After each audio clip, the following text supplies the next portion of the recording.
Hi, everyone, and welcome to today's webinar, Safely Emerging from COVID-19 Best Practices in Infection Control. My name is Ashley McDermott, and I'm the Director of Education for OSAP, and I will be your moderator. Before we get started, I'd like to go over a few housekeeping items. You should see something like this on your own computer desktop in the upper right-hand corner. You can choose computer audio or phone call and then dial in using the information provided. You will be in listen-only mode throughout the webinar. You can submit questions by typing them into the questions pane. Kandis will address them at the end of the webinar. We have also provided handouts, including a PDF of the slides that you can download. We will also be sharing links in the questions pane that you can copy and paste into a browser throughout the webinar, so be sure to watch out for those. Finally, this webinar is being recorded, and you will receive an email after the webinar with a link to access the recording. For a little about OSAP. OSAP is a nonprofit membership organization, and our mission is to be the leading provider of infection prevention and control, education, training, and credentialing that supports safe dental visits. And our vision is that every dental visit is a safe visit. OSAP is a one-stop shop for infection control and safety information, education, and training. You can check out our website where we have a COVID-19 toolkit and a link with our newest guidance document called Best Practices for Infection Control in Dental Clinics During COVID-19 Pandemic. OSAP is also hosting our first ever virtual conference this August. It's going to be the 13th through the 15th with many sessions specifically focused on COVID-19. The early bird deadline is Friday, July 17th, and we invite you to join us. OSAP has worked with the DALE Foundation to develop the OSAP-DALE Foundation Dental Infection Prevention and Control Certificate Program. The certificate program is available online and can be completed at your own schedule. For the latest information, you can visit dentalinfectioncontrol.org. OSAP is an ADA CERP recognized provider and designates this activity for 1 CE credit. Instructions to claim will be provided at the end of the webinar. I want to say a big thank you to Tuttenauer for their educational funding and support to help make this webinar happen. Tuttenauer's sterilization and infection control solutions are trusted by hospitals, laboratories, and clinics in more than 140 countries. They are driven by a passion for research and development, high-quality manufacturing, and workplace safety. Their goal is to remain at the forefront of innovation in each of these areas. As an OSAP super sponsor, Tuttenauer strives to manufacture state-of-the-art and science products for sterilization that conform to the latest ANSI, AAMI, and regulatory guidelines. I would now like to introduce our speaker, Kandis Garland. Kandis is an associate professor of dental hygiene at Idaho State University, serving as a clinic director and health and safety coordinator. She has been an active OSAP member, serving on several committees, and received the 2017 OSAP Emerging Infection Control Leader Award. Her research on infection control has been published in several journals, and she has presented at regional, national, and international meetings. She also serves as an Ask the Expert columnist for Dimensions of Dental Hygiene and is a member of the Crosstex Luminary Council. Kandis is a consultant and educator for Tuttenauer. Everyone, please join me in welcoming Kandis. Thank you so much, Ashley. So our learning objectives today will be to identify best practices with general infection control compliance, including hand hygiene, PPE, instrument processing cycle, handpiece maintenance, and quality assurance measures such as biological indicators. To understand the latest guidance from OSHA, CDC, ADA, and ADHA. To differentiate between recommendations and requirements related to CDC guidelines and OSHA requirements. And I will provide you with some best practices that you can implement related to infection control as we emerge from COVID-19. So I would like to find out a little bit about you. And so we're going to launch a poll. And so tell us what your current position is. Are you a dentist, a dental hygienist, a dental assistant, an office manager, or other?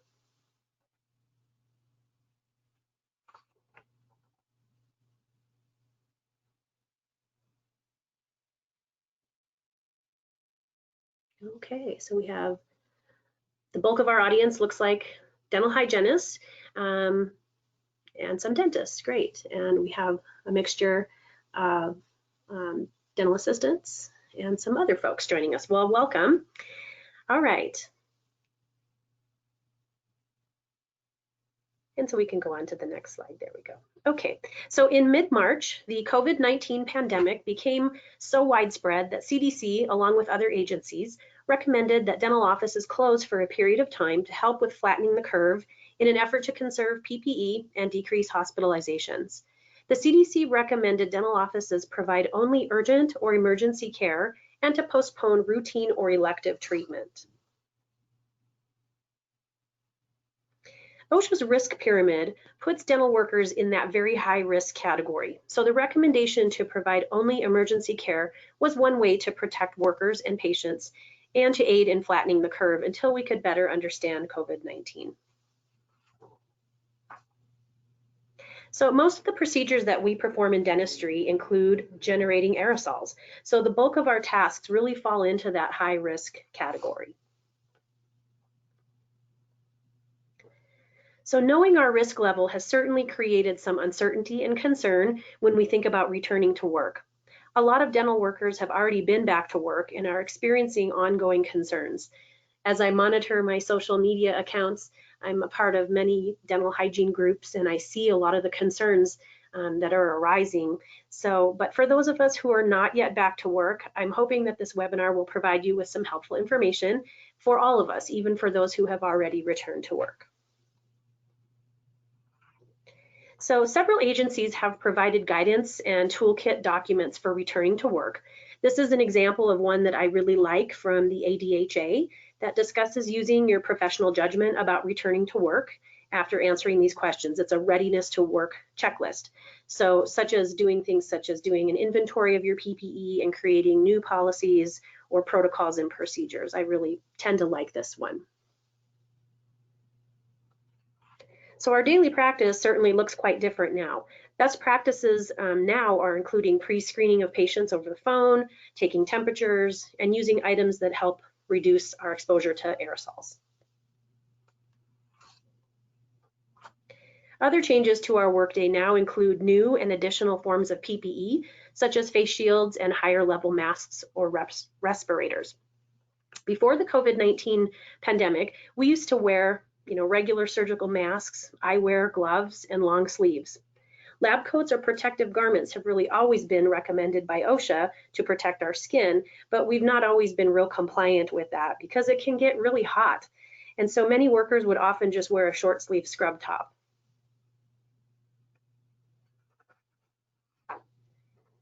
So many of us now are experiencing severe PPE shortages like we've never seen before, and some might even question the decision to return to work. So all these concerns with new PPE, new procedures, and shortages of PPE are legitimate.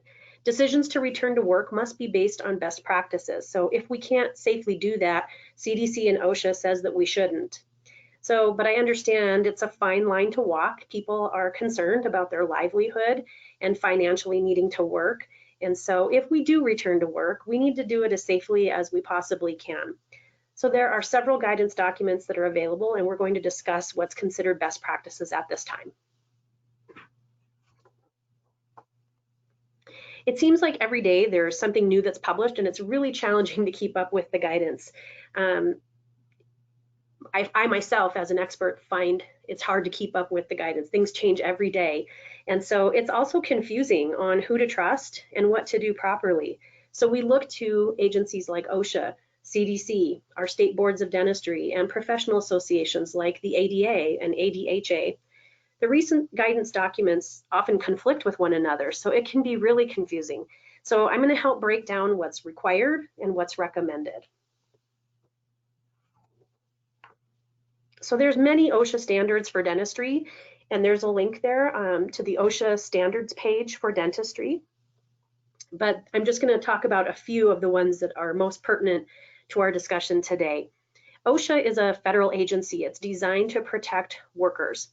And OSHA is a regulatory body, meaning that they can come into your office, they have the power to come in and investigate your office, and they have the ability to provide fines if you're not in compliance.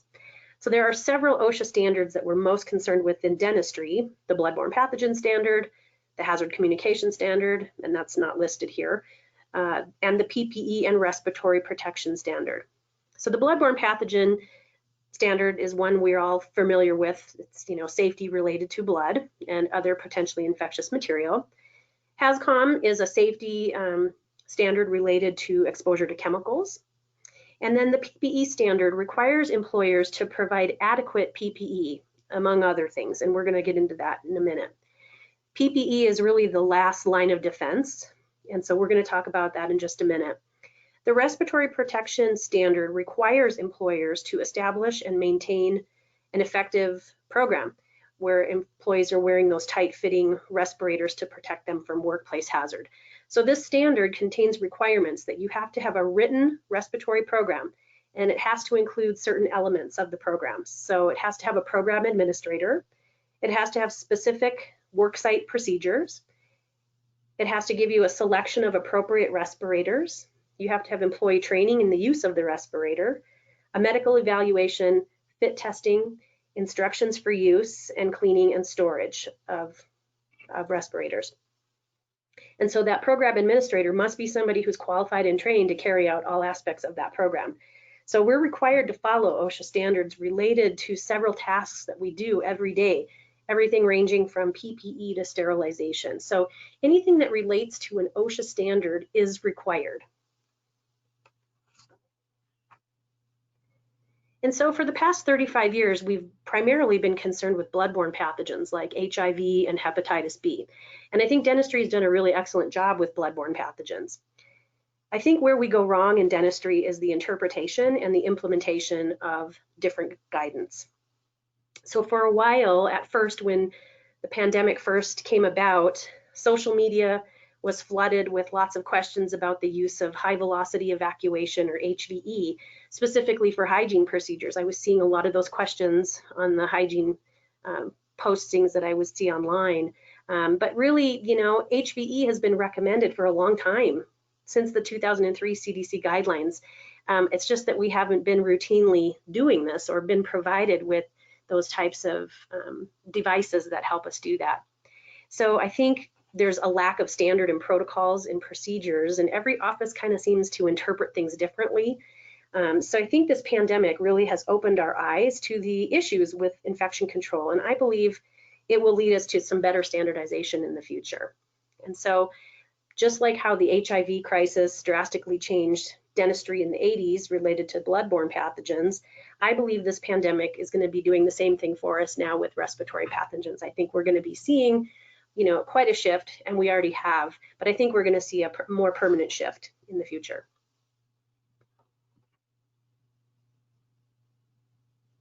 So the question now is, are we still concerned with bloodborne pathogens? Well, yes, the answer is yes. But now we're really talking more about respiratory illnesses and PPE and things like that. So can we safely return to business as usual? Well, I think we're still learning that. The science just has not caught up to us yet, and we still have, a lot of overarching guidance from 2003 CDC guidance and the 2016 document as well. We have a lot of new guidance for handling dentistry during this pandemic, and I think we can continue to improve our best practices.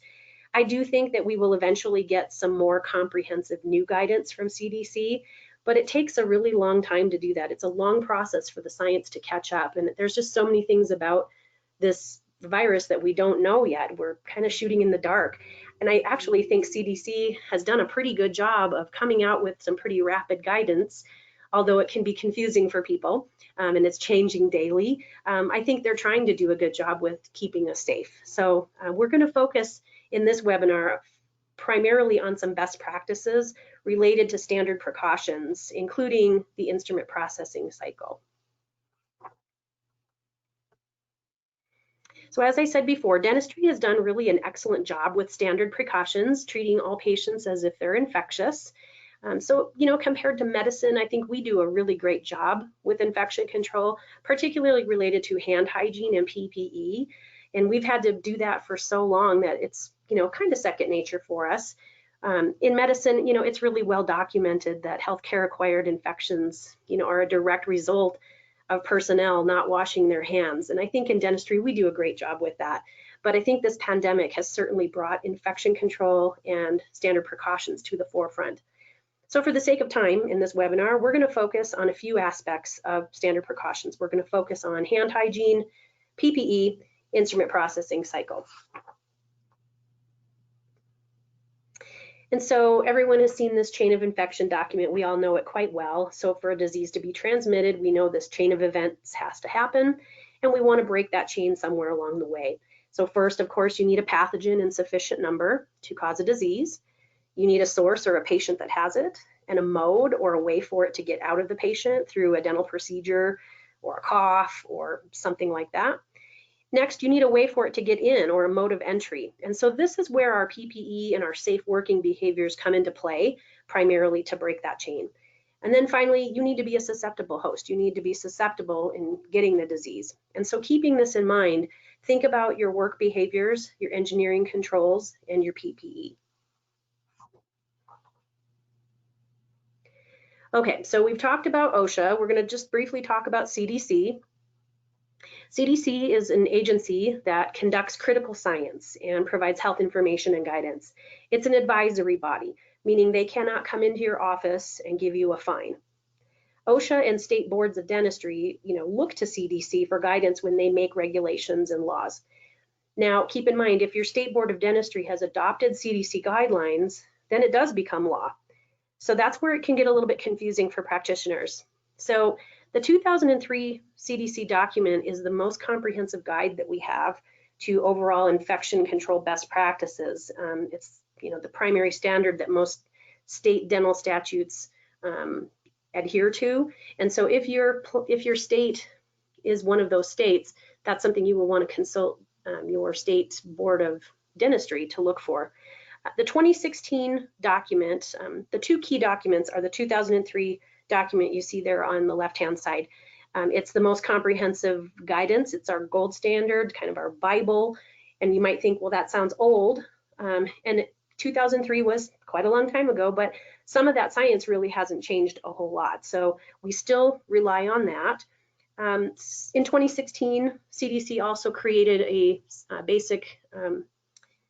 summary of basic infection control practices. And this was brought a few new guidance pieces forward, but it was not a sweeping new document. It was more of a repurposing, a repackaging of the guidelines in a more user-friendly document, and it became more of a companion document. There were a few new things in it. So what I'm really going to focus on today is the latest comprehensive guidance from CDC about returning to work. So this document was published on May 19th, and then it was updated yet again on June 17th. As most of you know, that's where the wait period time was changed. But this document really still complements prior guidance documents related to working with known COVID patients.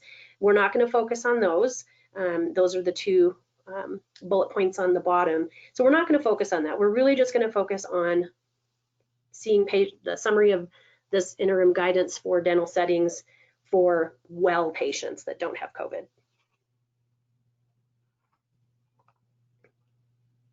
Okay, so what I'm going to do, I'm summarizing and highlighting these recommendations here for you for the sake of time. So if you have deeper questions about some of these items, you'll want to look at that document in a little more detail. So some of the, highlights of this document include pre-screening patients over the phone and screening them upon arrival, taking their temperature. Some things that we've done to the facility: you're posting visual alerts, you have hand hygiene supplies available, you're removing things from the waiting room, you're staggering patient appointments, you're limiting contact among your patients, you're adhering to social distancing. We're looking at things under number 3 as far as your equipment goes. Before you open your practice, you want to make sure you've shocked and tested your dental water lines to ensure that you are under 500 colony forming units. And the only way you know that is through shocking and testing. You also want to make sure your sterilizers, your autoclaves are in good working order before you start seeing patients again. So you want to make sure you're performing any maintenance, checking the gaskets, any service issues that might need to happen, and make sure that you're performing biological indicators, so spore testing or BIs, checking again your compressor and your vacuum lines. And we're also looking at administrative controls, so those are policies and procedures, and work practice controls or behaviors. So these are things like only seeing one patient at a time, not double booking appointments, removing the items in the operatory except what you need, avoiding aerosol generating procedures, or if you absolutely necessarily have to use an aerosol generating procedure, you're making sure you're using HVE or an assistant or the use of a rubber dam, depending on the procedure that you're doing.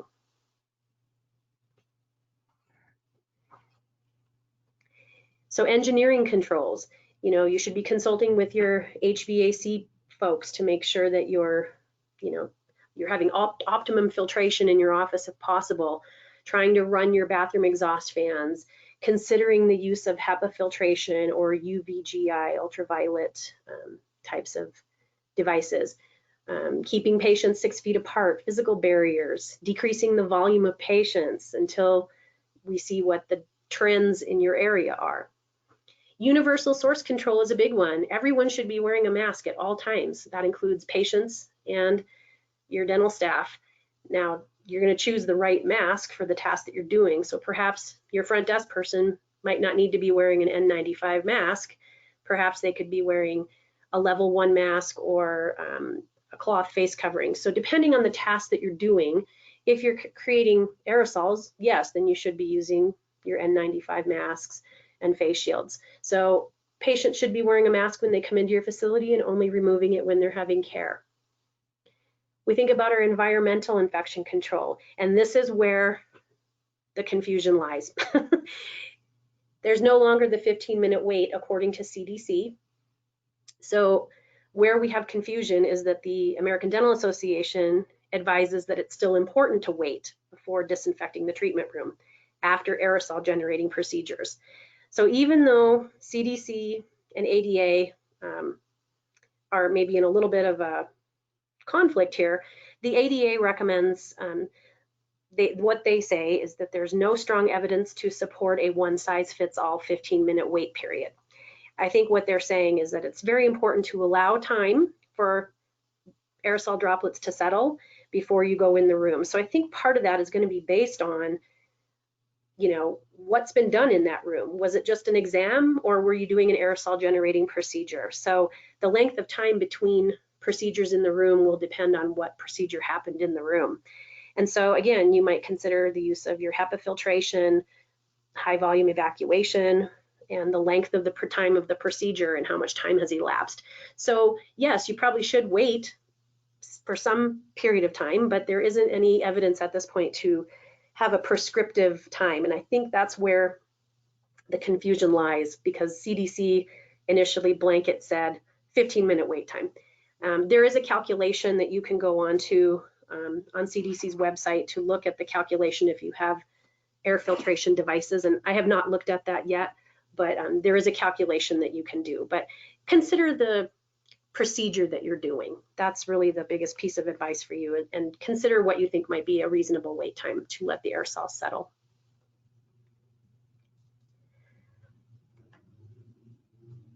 And then let's see. Oh, the environmental infection control, we talked about that. Sterilization, there really haven't been any changes, except we might want to improve best practices, and that's what we're going to talk about toward the end of the webinar. We're still monitoring workers. We need to stay home if we're ill. We have flexible time to go home if we are sick, and the cutoff is a fever of less than 100.0. And we should be providing education and training on the use of PPE, respiratory protection, and all of those things. Okay, so the guidance from the CDC really just reiterates still stringent hand hygiene procedures. So that's one thing I think we're very good about doing. So we still want to strictly adhere to hand hygiene and having our patients performing hand hygiene as well when they're in our facility. So again, we're going to do it before and after we glove. we're going to be washing or using an alcohol-based hand rub for at least 20 seconds. And we want to make sure that we have enough hand hygiene supplies in every area for patient care. And so the PPE guidance, here's where this comes into the required versus recommended.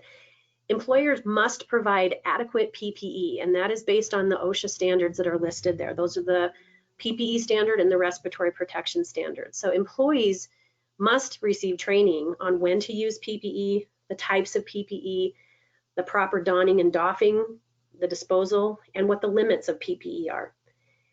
For surgical procedures, or I'm sorry, for non-aerosol producing procedures, you can wear a surgical mask, an eye protection, and a protective gown. For any aerosol generating procedures, we should ideally be wearing the N95 mask, eye protection, whether that's goggles or loops, and a face shield and a protective gown.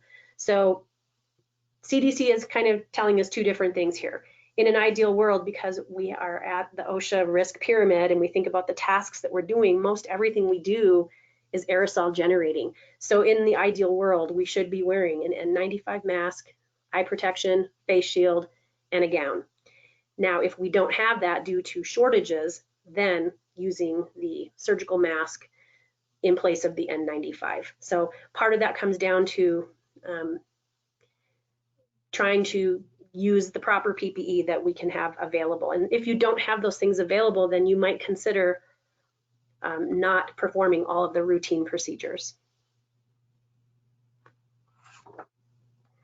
And so this is what I was talking about. PPE is really our last line of defense.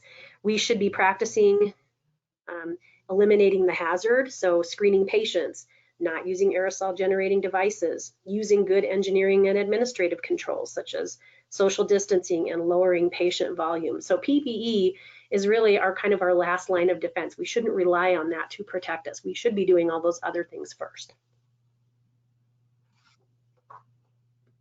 So the CDC suggests one method of donning and doffing PPE, and this is just one method. And so this is a little different than we're used to. You're donning before you're even entering the patient room. So that's a little different than what we're used to.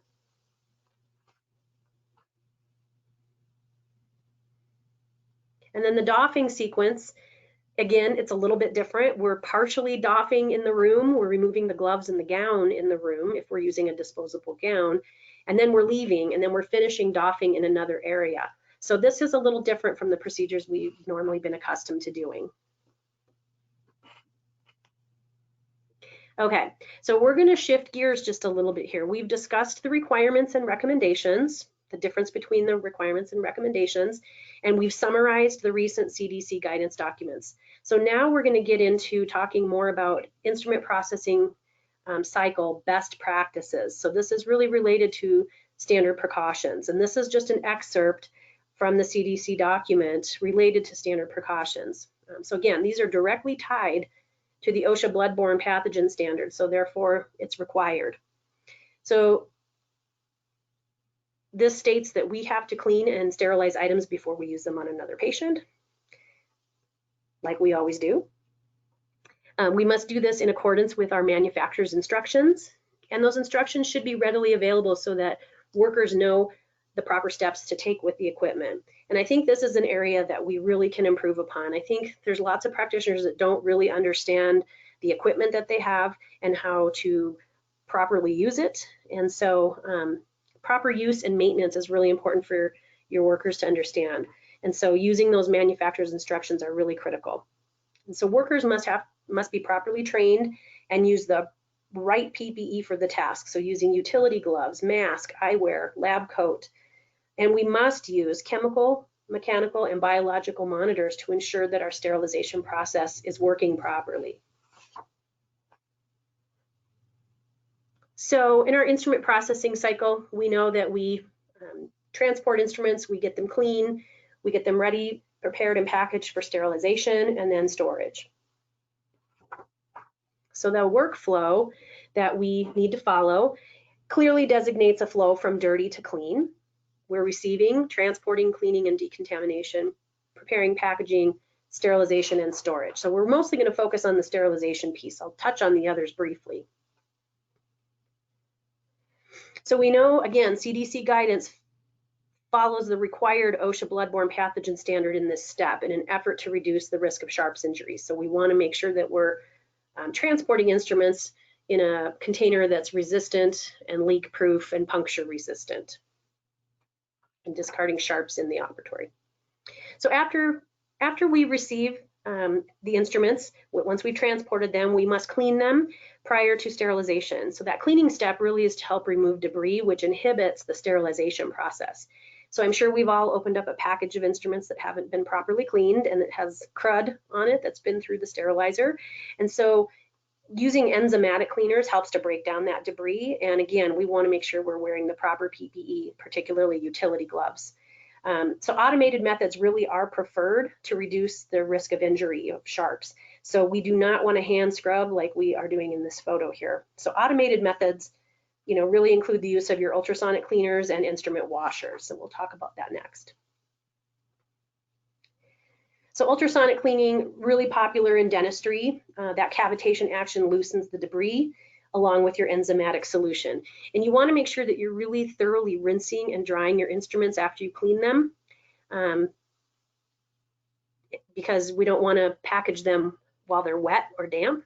That will create wicking. So again, with our ultrasonic cleaner, especially during this time with aerosols on our mind, make sure to keep the lid of your ultrasonic on while it's going. You want to make sure you're performing a performance test weekly on your machine to make sure it's working properly. So you can do a foil test. You place a piece of tin foil and you run it through your regular cycle, and you look at the piece of foil after you're done, and it should have little dents or pits in it. And that means that your machine is working properly or effectively. So doing that weekly would be best practices. So instrument washers or washer disinfectors are another method of automated cleaning to reduce the risk of injury. Loose instruments or cassettes can be put into here, and they have small models, they have large models. And remember, these are FDA cleared medical devices. They're not like a commercial Maytag dishwasher. It is FDA approved cleared medical device. And so some of the instrument washers have an additional cycle. It's a disinfection cycle that just does an extra, after cleaning, it does a little disinfection cycle. And they both of them have a drying cycle. So they come out, your instruments are clean and dry, but they're not sterile. They're just disinfected and they're clean and ready to be packaged for sterilization. So there's a soil test that you should be doing also on your unit to make sure it's functioning properly. So you would want to check your manufacturer's instructions.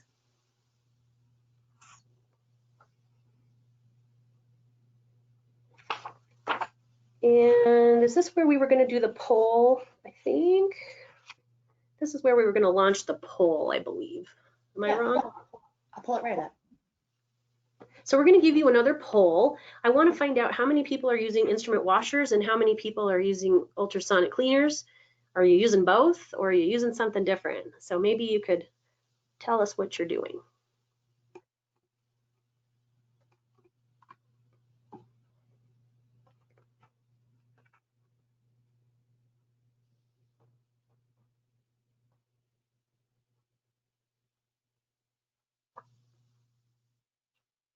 Okay, kind of what I thought. A lot of people are using ultrasonic cleaners. Some people are doing a little bit of both. Okay, great. So I think ultrasonic cleaners, by far, they're a little small spaces, work pretty well. So good, thank you for answering that. Okay, so we're going to talk a little bit about preparation and packaging. So once they're received, cleaned, decontaminated, we move on to the preparation and packaging. Again, you're going to still wear your proper PPE, utility gloves, and make sure your debris is off of your instruments. Make sure they're dry. And you want to make sure that you're adding a chemical indicator if you're using a cassette into the inside of the cassette to ensure that the contents on the inside are sterile. So we'll discuss this shortly.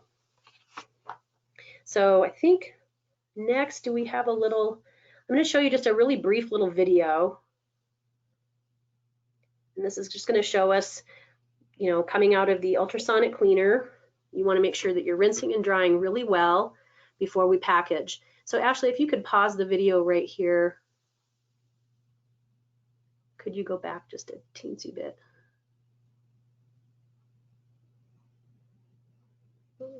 Yep, right there. Perfect. So these are chemical indicators that you would want to put inside of your cassette. So these are integrators or class 5 indicators. So if you look, there's a couple of different brands here. So the ones on the top, the blue and white one on the top shows it when you put it into the cassette and what it looks like when you take it out. So that black marker should go up into the accept category. And then the same one on the yellow one on the top that would move, the black would move over to the other side. So when you open the contents of the cassette, you want to check that indicator to make sure that the inside contents are sterile.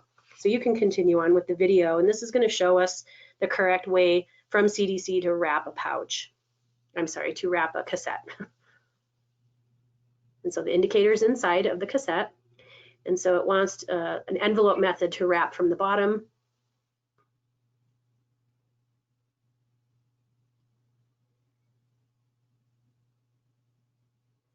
And in this video, the person should be wearing utility gloves, but for the ease of doing this for this video, they were wearing just exam gloves. But just to clarify that. Great. And they're securing it with a type 1 indicator that's going to indicate whether one parameter is reached, and that's heat. The inside contents with that class 5 indicator are going to tell us whether the contents inside have reached time, temperature, and pressure. Those are the 3 parameters that we want to look for in sterilization. Great. And so you want to make sure if you're marking on the cassette that you want to make sure you're writing on the tape, and so it doesn't run. Okay, thank you. So just a few things about if you're using pouches. You want to make sure you're not leaving gaps like that picture on the right-hand side. You want to make sure you're folding it at the perforation. So we just now talked a little bit about those chemical indicators. So remember, CDC says we have to do chemical indicators, biological indicators, and mechanical indicators. And we'll talk about that in just a minute. But chemical indicators are related to AAMI ST79. It's a sterilization document for any small tabletop sterilizers. So there are 6 different types of indicators, and the ones that I was talking about, the type 5 are the ones that you put inside of your cassette. That's an integrating indicator. So there's a variety of them out there on the market that you can see. Type 1 indicators are your really basic indicator. That's the tape. That's only going to show you one parameter. It's going to show you heat. So if you left a roll of autoclave tape in your car, it would probably turn color because it's been exposed to heat. And so type 2 are specific indicators that are used for pre-vacuum sterilizers to check the air removal cycle. That's a Bowie-Dick test. That might be something you've heard before. Type 4 are your multivariable indicators. Those are going to check for the presence of time, temperature, and pressure. They're multivariable. So a type 4 indicator example is a pouch. It has the chemical indicators. So you'll want to check to make sure that both indicators have turned color, indicating that the outside and the inside have reached all of the parameters and that the inside contents are sterile. Okay, we can move on to the next one.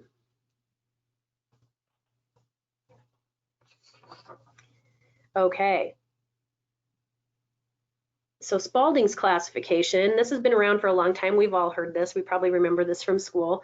So we know that there's critical, semi-critical, and non-critical instruments. So critical instruments are things like burrs, scalers, things that go below the gum line.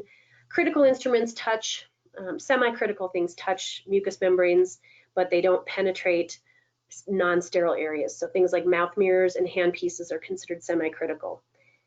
Non-critical things are things you can't put in your autoclave. These are things that you barrier or disinfect, so like your x-ray tube head, etc. So the Spaulding classification is really helpful for us to know. So handpieces are considered semi-critical.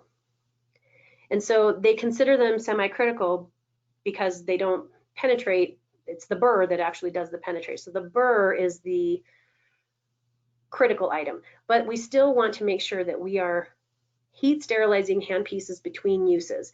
This is any hand piece, not just high-speed hand pieces. This is anything that's connected to an air or a water line. So all hand pieces, slow speed, high speed, and hygiene hand pieces. Now, hygiene hand pieces, because they don't have water running through them, probably are less likely to become contaminated on the inside. But as far as CDC goes, they blanket statement everything that anything connected to the air and water line should be sterilized. So with hand pieces, they're considered semi-critical. So again, should be heat sterilized between every use. So you want to make sure that you're cleaning it and lubricating it before it goes in the autoclave cycle, and that you're flushing it or purging it before you do that, and that you're gently cleaning the outside, but you don't want to spray it or immerse it into anything. And you want to make sure you're lubricating it. That's the small drive air tube, is the smaller opening. And you would want to run it with a burr for at least 20 seconds to expel any lubricant before you process it for sterilization.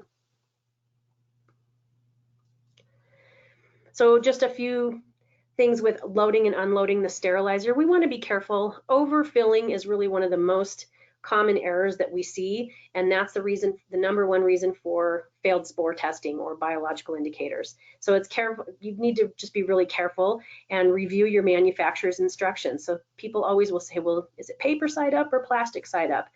Consult your manufacturer's instructions, because some will say paper up and some will say plastic up, depending on if it's a class B or a class S or a class N sterilizer. So it will depend on the type of machine that it is. If you can have a pouch rack, if you're using pouches, there's a rack that you can get to stack them side by side rather than laying them flat. But you can lay them flat. You just don't want to overlap them or overload them. And one thing to really be careful of, don't handle pouches when they're wet. You want to make sure that things are fully dry and cool before you handle them, because you can get wicking. That means that bacteria from your hands can wick into the inside contents if the package is damp or wet. So be careful of that. Okay, so we're going to get into talking a little bit about autoclave monitoring and testing. So that's the only way that we know that our autoclave is working properly, is a spore test or a biological indicator. And we want to make sure that we're logging the details of every load, and we'll get into what needs to be logged. And if you have a Class B autoclave, you must perform an air removal test. It's called a Bowie-Dick test every day to test for air leakage. And that's usually done at the beginning of your day to make sure that you haven't, we don't have any air leakage into the chamber. And that's what's considered a Class 2 indicator, chemical indicator. Okay, so there's three pieces of really important monitoring that CDC requires that we do. So it's mechanical, chemical, and biological indicators. So we've already discussed chemical indicators at length. So depending on whether you're using pouches or cassettes, you'll know which one to use. Mechanical monitoring really is just looking at the time and temperature and pressure and looking at the gauges. So you're just wanting to make sure that the machine is working like it's supposed to.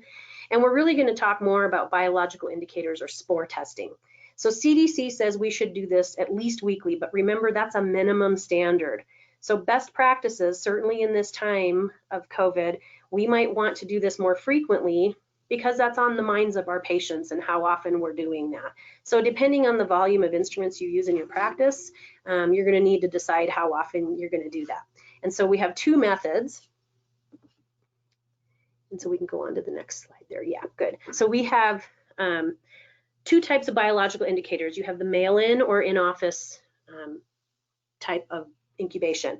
So the mail-in ones are really easy to use. You just run the strip and then you toss it in the mail and wait for the results. It's relatively inexpensive, but the bad news with it is there's a lag time with snail mail, with the mail delay. So notification if you have a failed spore test takes a little bit longer. You're going to have to then go back to your log and maybe pull instruments out or take that machine out of service. And so it could create a little bit of work and headache if you have a failed spore test. And so in-office incubation or testing requires a little more time and effort, but results you get a little bit faster. Some is even 24 hours or less. And we even have rapid testing that we're going to talk about here in just a minute.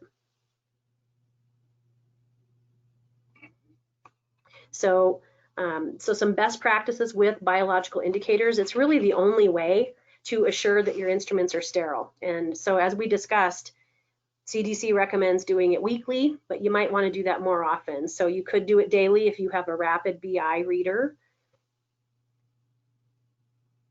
And you might, for quality assurance purposes, you might consider only having 1 or 2 people who are trained to do that, because oftentimes failed spore tests are often because of operator error or because the sterilizer is overloaded. So you want to make sure that you're placing the BI in the correct place inside of your sterilizer. You want to put it in the most challenging area. So it depends on what kind of sterilizer you have. So you'll have to know what type of autoclave you have. Okay, so we're going to talk about best practices with in-office biological monitoring. So placement of the BI is going to depend on the sterilizer you have. In a gravity displacement class N sterilizer, the BI is going to be placed in the most challenging area, which is in the middle, which has a potential for an air pocket, or at the bottom of the tray over the drain. With a dynamic air removal sterilizer, a class B or a class S, you're going to place it closer to the door to ensure there's no air leaking. And so once you run your spore test through your autoclave, you can incubate the results. And some of the incubators actually provide you with a printout. And so this technology is the rapid BI technology. So you can have results in 20 minutes or an hour. I mean, you can still use the 24-hour or 10-hour settings. That's great, but you can use a more rapid readout if you need that quickly. So that can be very helpful to assure your patients and staff, and it might give you a little bit more peace of mind as well. So I'm going to show you a little video here. Just grab that. So in this video, you have 2 vials. We can go ahead and just start that. That's fine. Good. So you have 2 vials. You label it and you can pouch it. You only are going to run one of the vials. One is your control. So I've placed these in the gravity displacement sterilizer on the bottom and in the middle. And so you can label it control or not control. Sorry, can you pause the video for just a second? Okay, so you're going to have 2 vials. You're going to have one that's going to get sterilized and one is considered your control. So the control is not going to go through the autoclave, and you're going to incubate both of those to get a result. And the one that's been through the autoclave should kill the spores and should have a negative growth. And so the control should always come out with positive growth after it's incubated. And so we've already labeled with the sterilizer. You can label the control or not. Go ahead and hit the and start the video again. So you can just see how this works. And you can see that the indicator strip has changed color from pink to black when it's been through the sterilizer, and the control will be pink. And so you want to make sure that it's at 60 degrees, and you choose your settings on the 20-minute cycle. And so each of those wells are set for the 20-minute rapid BI. So you press down to, you click down to make sure that you're engaging the medium. You put it in the ampule crusher and crush the ampule, and that helps to release the liquid, and you shake it. And that helps to get that liquid down to the bottom of the vial. And you do that for both the control and the vial that's went through your autoclave. So you're crushing the ampule again and shaking it. So then you're going to place these in the incubator, and the light's going to flash, and it uses a fluorescing technology. And so when it detects fluorescence, that means that it's showing spore growth. So your control is going to show up right away, probably like after 5 minutes. It's going to beep, and then a little ticket is going to print out. So we're fast forwarding in time here. And in about 5 minutes, you're going to get this little printout. It's a little ticket. And that ticket is going to show you, when that prints out on the ticket, it's going to show you that it was in slot number 3, and that was our control. And it's positive for spore growth. So that's what we want. We want a positive because that's our control. We know that one has not went through the autoclave. We're going to fast forward 20 minutes in time, or about 15 more minutes, but for the sake of this video, it's going to go a little quicker. And it's going to print out another ticket. So this is for the one that went through our autoclave. So this one is going to show us that it was in slot number 1, and it's going to show that it was negative. You can't really see that on the video, but trust me, it's what it says. And so we have a positive and a negative, and that's what we should have. The one that went through the autoclave should not be growing spores. So that means that our test was what we want it to be. And over a couple of days later, they'll both stay purple. Your one that was exposed will stay purple. The control will actually turn yellow after 48 hours. You don't have to wait that long though. There's also a USB port on the back. If you don't like the paper printout, you can connect that to a computer, and it can be an electronic tracking method. So it's really a simple, easy, and a fast way to ensure sterility. And so you can choose the 20-minute cycle or the 1-hour cycle or longer, depending on how long you want that.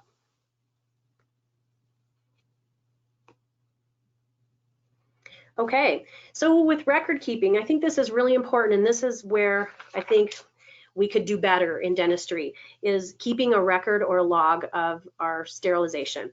And so this is just a very simple log. You could do this electronically or in a paper binder like this one is.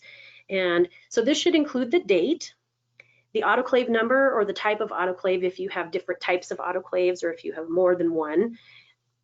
It should include the batch number. So is it the first batch of the day? Is it the 4th batch of the day? So that's the second column.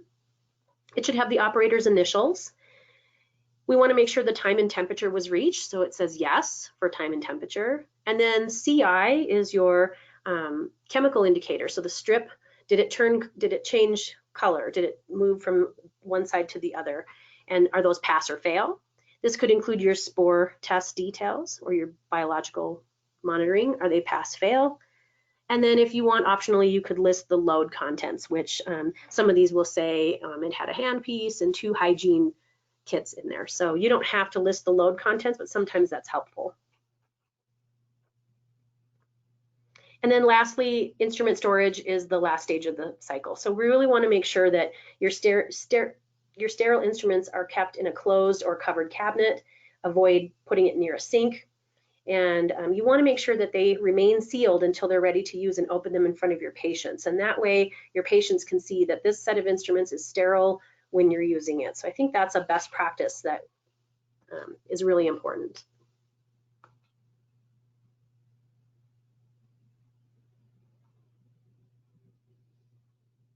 Can we go to the next? Yeah, there we go. Okay.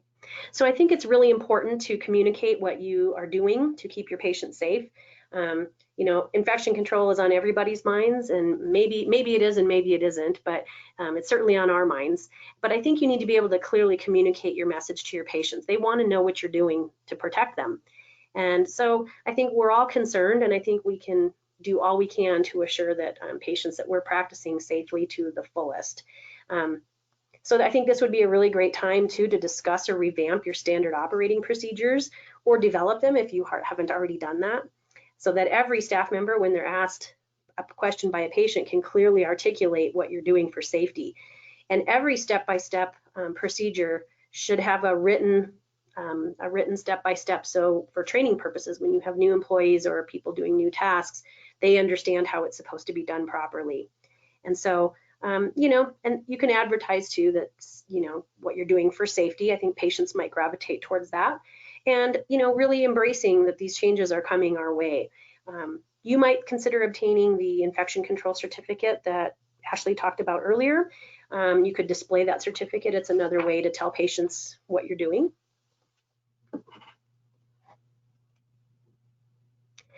And so some key takeaways for you, or some tips for you. You want to make sure that you're following evidence-based guidance. CDC has a great checklist. There's another checklist I'm going to talk about in just a minute. CDC has an awesome checklist. It's free. You can download it. It's part of the basic expectations for safe care. Following your manufacturer's instructions and instructions for use, and having those available, and having clear standard operating procedures and making sure that everybody is on board and trained properly on what you should be doing.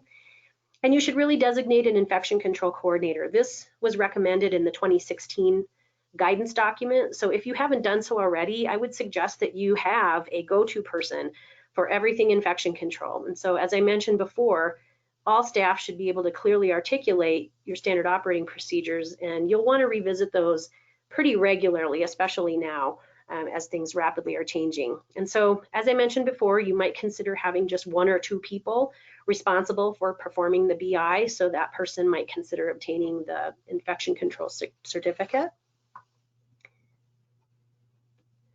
And this is hot off the press. As of last week, OSAP and DentaQuest published a really great document to help practitioners during this pandemic.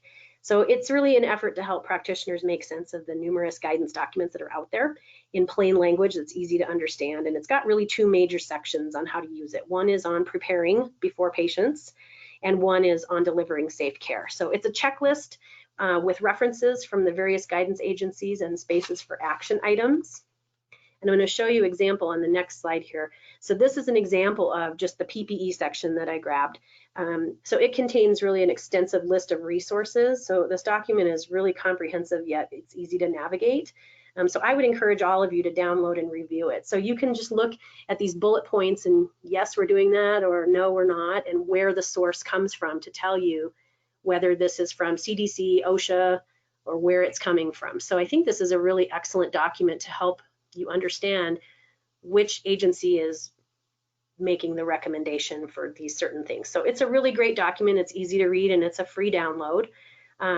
So really, to wrap up, remember, you have many resources at your disposal, and I hope this has helped you think about best practices related to several tasks related to infection control, such as biological indicator monitoring and tracking. I think those are 2 things that are really important that we do. So with that, I thank you, and we will take some questions. All right. So I've got some questions that have been submitted. The first one is, do you have any recommendation about portable compressor unit precaution? Say that one more time. Portable compressor unit precaution. Well, if you have a portable compressor is what I'm assuming. So I think so, yeah. Yeah, so I think, again, I would probably look at the manufacturer's instructions for maintenance on that, because I haven't seen anything in the CDC guidance related specifically to that.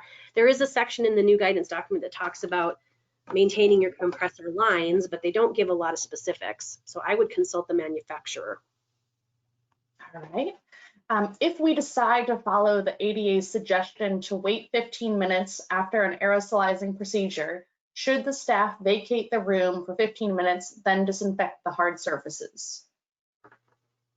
I think that's the point, yes. So, I mean, if you're making that recommendation, if aerosols, we want to make sure the aerosols have settled. So it would be ideal best practice for the person to leave the room and for a period of time while the aerosols settle before they go in and start tearing down the room. Can you review aerosol generating procedures that we should be avoiding or limiting? That's a good one. So pretty much everything we do is aerosol generating, right? I mean, just about everything we do.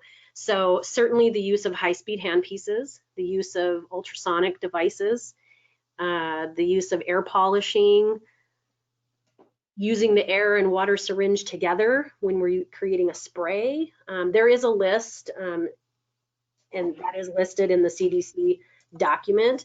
But yeah, they're still saying no ultrasonic scaling. However, they have a caveat: if you absolutely need it. So if you absolutely need to use a high-speed handpiece, or if you absolutely need to use an ultrasonic device, you should use high volume evacuation, the use of a rubber dam, or the use of an assistant. So I think the dentist, that's helpful for them because they have an assistant, where hygienists don't always have the assistant, but we should have high velocity evacuation devices. So pretty much everything we do is aerosol generating. Even polishing, anything that's connected to the air and water line is going to be aerosol generating. right. This has to do with cassettes. What if your cassette fits in an indicator bag? You still have to place a class 5 indicator. No, because then it has the indicator built in on the pouch. That's a class 4 indicator on the pouch. It would be best practice to do that. I mean, if you really wanted to know, but that's what the pouch should tell you. It's multi-parameter. Can the BI run with instruments inside the autoclave or alone? Yes, it can definitely run inside. That's totally fine. In the picture that I showed you in the video, there were instrument pouches in there. You just want to make sure the BI is placed in the most challenging area of the sterilizer. So in the middle, if you have a gravity displacement sterilizer, or if you have the other type, you want to make sure that it's by the front toward the door. So yes, as long as it's not impeding, if the instruments are not impeding, you should just put it right where you would normally put it, right in the middle. Let's see here. The load number produced by the autoclave must be in the sterilization logs per national standards, right? I think that would be best practice, yes. Okay. In regards of sharpening hygiene instruments, or I think that's what best practice suggested to do this as time is essential, especially with all the PPE. I guess it's not really a question. Yeah, you could sharpen them and then run them through the sterilization, or yes, I mean, it's ideal to open them in front of the patient, but yeah. Do we use a separate gown for patient treatment, one for instrument processing, one for operatory disinfection, so 3 sets of PPE per patient? Say that one more time. So I guess that's, do we need to use 3 sets of PPE per patient? So a separate gown for patient treatment, one for instrument processing, and one for operatory disinfection? Or can you use the same Ideally, set? yes, you could. I personally, yes. The answer to that is technically yes. You could use, I would definitely use one gown. If you're using disposable, one gown for patient care, and that goes discarded. Now, cleaning the room and doing the sterilization, you could wear one gown and do both tasks, because it's, I mean, if you're having to conserve on PPE, that would be an option. You're probably not getting as much splash. You might want to do the room first before you, because that way you're covering yourself to protect yourself from chemicals when you're disinfecting the room. When you're doing the instrument processing in the sterilization area, you have the potential to be splashed. So, you know, probably you could wear the same gown for those 2 tasks. But in an ideal world, yes, you would have separate PPE for all of those tasks. But we are experiencing shortages, and that would be a way to get around that. And I've got 2 more. Amy ST75 says you are required to have a recorder installed in the autoclave to be able to use for healthcare purpose. Is this your recommendation in dental facilities?